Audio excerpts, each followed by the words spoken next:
Ustaz, dalam tarikat itu kadang-kadang mereka zikirnya sampai keras sekali, la ilaha illallah gitu ya. Itu kan kadang-kadang kalau yang dekat rumahnya itu kan merasa terganggu karena keras suaranya.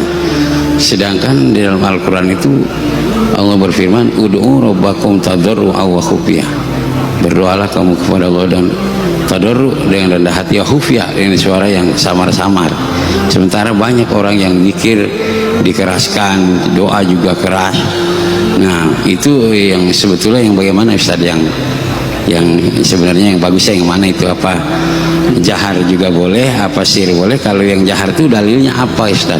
Kalau yang merujuk kepada Al-Quran kan harusnya kita itu kalau berdoa berzikir ya khufyah, artinya khafi, secara pelan, secara samar-samar gitu ya. Baik. Itu aja Ustaz pertanyaannya. Wassalamualaikum warahmatullahi wabarakatuh. Atau perempuan? Nggak ada. Ini pertanyaan konfirmasi sebenarnya ya, karena antum kayaknya pengamal zikir keras juga. Itu nurnya nyambar-nyambar Pak. Kalau kita berani klaim, di Quran zikirnya cuma lembut, itu ayat yang mana dulu? Kan surat Al-A'raf ayat 205. Antum gak baca Al-Baqarah ayat 200, ya kan? Gak baca hadis Nabi Sahih Bukhari, Sahih Muslim, atau hadis yang tadi biraf'is saut. Siapa yang paling mengerti isi Quran? Ahlul Quran. Siapa yang menulis tentang adab ilmu Quran? Imam Nawawi Tibyan. Beliau juga nulis tentang kumpulan zikir, indeks zikir, judulnya Al-Azkar An-Nawawiyah. Baca pengantarnya, dan itu sudah diterjemahkan kalau belum bisa bahasa Arab. Kalau yang udah bisa bahasa Arab, nikmati yang Arabnya. Apa kata beliau? Dikumpulkan, ini dalil zikir keras, ini dalil zikir lembut, dikumpulkan. Jadi orang-orang yang masih mempermasalahkan zikir keras nggak ada di Quran, itu orang nggak ngupdate ilmu, jahilnya murokab sudah. Itu ditulis sudah abad ke-7 Hijriah, tahun 600-an Hijriah, Imam Nawawi udah nulis. Masa ente belum update juga sih? Gitu kita bilang, ngomong ke dia. Apa kata beliau? Zikir jahar, zikir sir, dua-duanya tidak boleh dipertentangkan, karena dua-duanya sabit fil Quran, dua-duanya ada di Quran. Terus gimana? Nabi itu kadang mengajarkan keras, kadang mengajarkan lembut. Itu aja. Hanya ulama ahli fikih, ahli zikir lah yang mengerti kapan keras, kapan lembut.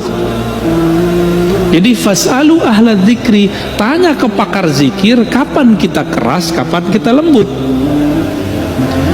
Salah satu murid dari Abah Anom datang kepada saya, Ustadz, saya kalau zikir la ilaha illallah ba'da sholat harus 165, harus kenceng. Saya tanya balik, bukannya antum dulu diajarin beliau pangersa Abah zikir keras, terus ada zikir lembut? Kalau lagi ngantor, kalau lagi di tempat kerja, kalau lagi safar, gak usah zikir yang keras, pakai zikir yang lembut. Maksud beliau begitu, jangan saklek. Kalau nggak sesuai kondisinya zikir keras, ya zikir lembut aja. Sebenarnya zikir keras, zikir lembut itu bukan masalah afdol, tapi kondisi. Di saat kolbu kita sedang bermasalah, maka zikir jahar paling afdal. Di saat zikir kolbu kita sudah tenang, jiwa kita sudah teratur, zikir lembut itu lebih afdal. Maka muncullah satu kalam dalam riwayat Al-Baihaqi, khairu dzikri ma khafi, sebaik-baik zikir itu yang lembut lirih. Baru nyambung sama surah Al-A'raf, wazkur rabbaka fi nafsik, sebut nama Allah di dalam dirimu, dalam lembaga jiwamu, dengan kerendahan hati, dengan tidak menjaharkan dengan lisan. Baru masuk. Jadi ayat ini jangan dipertentangkan dengan ayat yang lain, ya.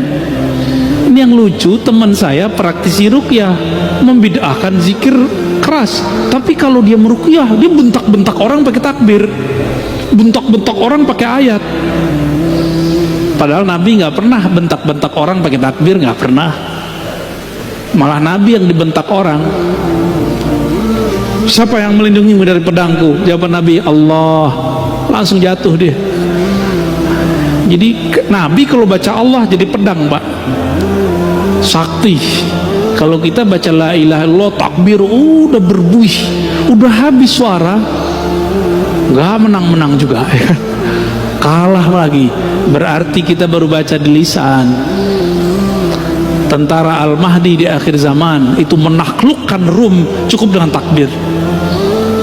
Berarti takbir dia takbir yang mana tuh? Bukan takbir yang berisik, tapi takbir yang menggetarkan langit dan bumi, yang bersumber dari kolbu, terjun tembus ke dalam kolbu. Jadi nggak ada masalah mau zikir keras, mau zikir lembut. Namun kalau tetangga kita terganggu, ya kasihan, Pak. Zikir lembut lah. Kecuali antum lagi mabuk zikir, ya. Apa kata Nabi? Uzkurullah hatta yakul. Zikirlah kepada Allah hatta yakulal munafikun, sehingga orang munafik berkata, muraun, di riwayat kedua majnun, sampai orang munafik menuduh kamu gila atau ria, ya. Makanya dulu ada yang nanya di sini, mohon maaf langsung saya potong karena beliau sudah sepuh. Itu zikir, itu hitungan, kenapa itu? Langsung saya mohon maaf saya potong langsung, kasihan. Masih ada beliau.